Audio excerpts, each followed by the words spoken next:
നമസ്തേ. ഒരു കഥ പറയാം. ഗുരുക്കന്മാർ എപ്പോഴും അഗ്നിസമന്മാരെന്നാണ് പറയുക.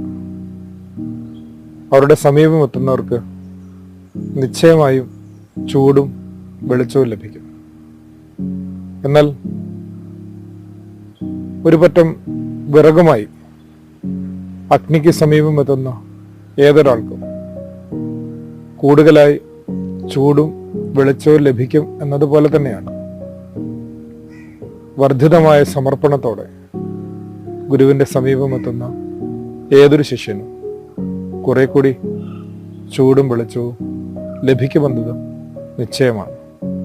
നോമ്പ് അഗ്നിസമമാണ്. സമർപ്പണത്തോടുകൂടി അതിലേക്കാകുന്നവർക്ക് കുറെ കൂടി വെളിച്ചത്തിൻ്റെ ഒരു കാലാവസ്ഥയെ സൃഷ്ടിക്കാനാവും എന്നുള്ളത് ഉറപ്പാണ്. ആദരവോടെ.